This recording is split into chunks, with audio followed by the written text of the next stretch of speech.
தரும் என்கிற நம்பிக்கை இருக்கிறது என்று தஞ்சையில் நடைபெற்ற புரட்சி பாரதம் கட்சியின் நாடாளுமன்ற தேர்தல் ஆலோசனை கூட்டத்தில் தேமுதிக வேட்பாளர் சிவனேசன் பேச்சு. தஞ்சாவூர் விக்டோரியா ஹாலில் புரட்சி பாரதம் கட்சியின் ஒருங்கிணைந்த டெல்டா மாவட்டங்களின் நாடாளுமன்ற தேர்தல் ஆலோசனை கூட்டம் அக்கட்சியின் மாவட்ட செயலாளரும் டெல்டா மாவட்டங்கள் ஒருங்கிணைப்பாளருமான அறிவுடை நம்பி தலைமையில் நடைபெற்றது. இந்த கூட்டத்தில் தேமுதிகவின் தஞ்சை நாடாளுமன்ற வேட்பாளர் சிவனேசன் கலந்து கொண்டு தேர்தல் குறித்து உரையாற்றினார்.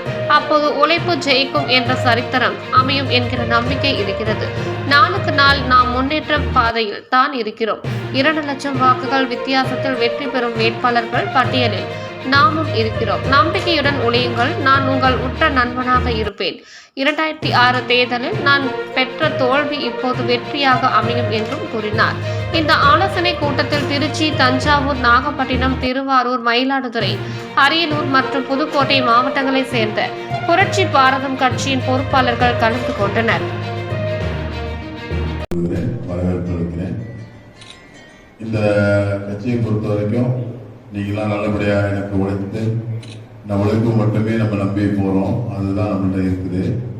அது மட்டும் இல்லாமல் உழைப்பு இந்த முறை ஜெயிக்கிறதாக ஒரு சரித்திரம் அமையட்டும் தான் நம்புகிறோம். பெரிய பெரிய ஜாம்பவான்களை நம்பி அவன் என்ன பண்ணாலும் பண்ணட்டும், இந்த உழைப்பு ஒரு வாட்டி ஜெயிக்குமான்னு பார்ப்போம் அப்படிங்கிறதான் உழைப்பு. அதுதான் ஒரு இன்னைக்கு இந்த உழைப்பு ஜெயிக்குமா ஜெயிக்காதா, நேர்மை எப்பயாவது ஒரு முறை ஜெயிச்சுட்டு ஓடிடும். அநியாயம் ஜெயிச்சுக்கிட்டே இருக்கும், எங்கேயாவது கடைசியாக முடிஞ்சிடும். நேர்மை தான் இருந்துக்கிட்டே இருக்கும் பொதுவாக. அதனால இந்த முறை இந்த உழைப்புக்கு என்ன கிடைக்குதுன்னு ஒரு விசப்பரிச்சை பார்க்கணும். அதனால உழைச்சி மேக்சிமம் இதுவரைக்கும் நம்ம முந்திக்கிட்டு தான் போறோம். இன்னைக்கு இப்போ தஞ்சாவூர் தொகுதியை பொறுத்த வரைக்கும் டே பை டே ஒரு இம்ப்ரூவ்மெண்ட், டே பை டே ஒரு இம்ப்ரூவ்மெண்ட் தான் போயிட்டு இருக்கு. பின்னடைவு எதுவும் கிடையாது.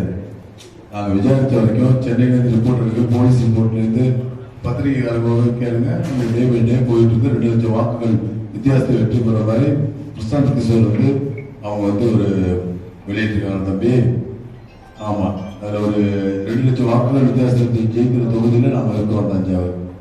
அப்போ போக போக கடைசி நேரத்தில் ஏதாவது திமுக ரொம்ப சுருக்கமான கட்சி கடைசி நேரத்தில் ஒரு 3 நாளில் என்ன ட்ரெண்ட் மாறுதுன்னு நமக்கு தெரியல. இதான் உண்மை சொல்லுங்க. பத்திரிகையாளர் வந்தவங்களுக்கு பிரச்சனை இல்லை. அதெல்லாம் நம்ம என்ன பேசினாலும் கூட ஒரு நிலைப்பாட்டில் மனிதர்கள் இருப்பாங்க, மக்கள் இருப்பாங்கன்னு நம்புறோம். நான் பத்திரிகைகளில் சரி போடுறாங்க, பத்திரிகை நம்ம தப்பா போட்டா சொல்ல முடியுமா? சொல்லுவோமா? சொல்ல மாட்டோம். பத்திரிகையை மீறி மனசாட்சி இவங்களுக்கு தான் போடணும் இந்த முறை அப்படின்னு மக்களை பொறுத்தவரை எப்பவுமே ஒரு வாக்கு பார்த்தீங்கன்னா காலையில ஒரு ட்ரெண்ட் வரும். காலையிலேருந்து ஒரு 10 ஓட்டு 20 ஓட்டு வித்தியாசம் வரும். அப்படியே நான் பார்த்த வரைக்கும் எனக்கு தெரிஞ்ச அரசியல் அனுபவத்தை பொறுத்த வரைக்கும் அந்த அப்படியே ரேஷியோ முன்னாடி என்னன்னு தெரியாது. அண்ணா காலம், எம்ஜிஆர் காலம் எனக்கு தெரியாது. இப்ப நான் பார்த்த ஒரு 5-6 எலெக்ஷன் 3-4 எலெக்ஷன் இத்தனை அரசியல்ல நீங்க 30 ஓட்டு ரேடிச்சு அப்படின்னா அடுத்தது 30, 40, 50 லட்சம் அப்படியே போயிடும்.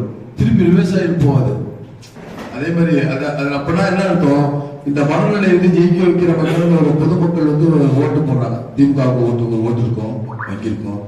நமக்கு ஒரு ஓட்டு வங்கியிருக்கோம், உங்களுக்கு ஒரு ஓட்டு வங்கியிருக்கோம், அதிமுகவுக்கு ஓட்டு வங்கியிருக்கோம். அது அப்பாற்பட்டு நடலான வாக்கு 30% வாக்குகள் மக்கள் ஓட்டு இருக்கும். 30-40% வாக்குகள் இருக்கும். அந்த வாக்கு ஒரு நிலையாவே தான் இருக்கும். என்ன பொறுத்தவரை பொதுமக்கள் திமுக பிடிக்கல, கரண்ட் பில்லு ஜாஸ்தியாகுது, அன்றாட வாழ்க்கை பாதிக்குது, காய்கறி விலை, வெங்காய விலையில கூட வெங்காயம் கூட இந்த இந்தியாவை ஒரு நேரத்தை நிர்ணயிச்சிருக்கு. எத்தனை புத்தகத்தில் நம்ம படிச்சிருக்கோம். இந்தியாவுல வெங்காய விலை அதிகமாக போச்சுன்னு மத்திய சர்க்காரை கவுத்து விட்ட மக்கள் நம்ம மக்கள். அதனால நீங்க ஒரு நம்பிக்கையோட நம்ம உழைப்போம். இந்த வரைக்கும் இருக்கு. அப்புறம் அவங்க என்ன பணம் கொடுக்குறாங்க என்ன பார்த்துக்கலாம். அது நெல்லை போயிட்டு இருக்கு. அதனால நீங்க உழைங்க, தைரியமா உழைங்க, நம்பிக்கையோட உழைங்க. நான் உற்ற நண்பனாக இருப்பேன், அவ்வளவுதான் சொல்ல முடியாது. நன்றி உள்ளவன் நான் பொதுவாக எப்பவுமே நன்றி உள்ளவன், பாசம் இருந்தவன், நம்ம சும்மா சர்வசாதாரணமா அணுகக்கூடிய. இப்போ சில பேர் கேட்டேன் பாத்தீங்கன்னா இந்த துண்டு கூட கேட்கிறாங்க மக்கள். அப்ப யதார்த்தம் என்னோட கோபம் கிடையாது, ஆதங்கம். கோபமே கிடையாது, மக்கள்கிட்ட உள்ள ஆதங்கம். துண்டுக்கு கூடான்னு கேட்கறீங்க, துண்டு எனக்கு கொடுக்குது சொல்லி நம்மள மாதிரி நல்ல ஒரு தராட்டமா எனக்கு ஒரு துண்டு கொடுங்க. அவனா எங்க இருந்து உருப்பட போறான்?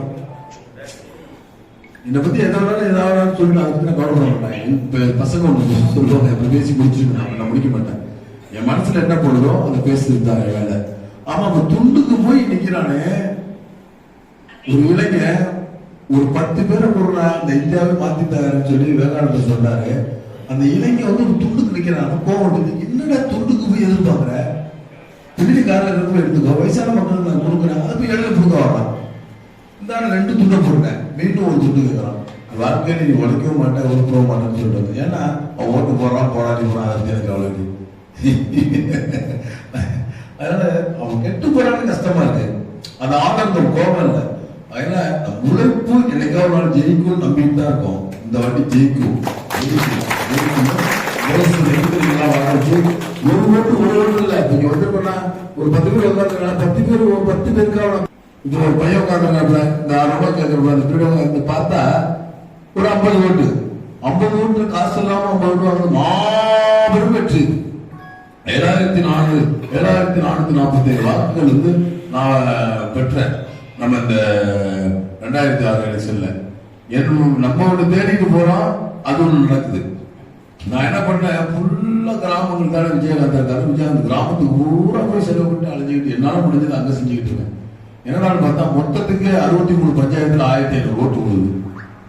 51 வார்டுல 5000 ஓட்டு விழுந்துச்சு.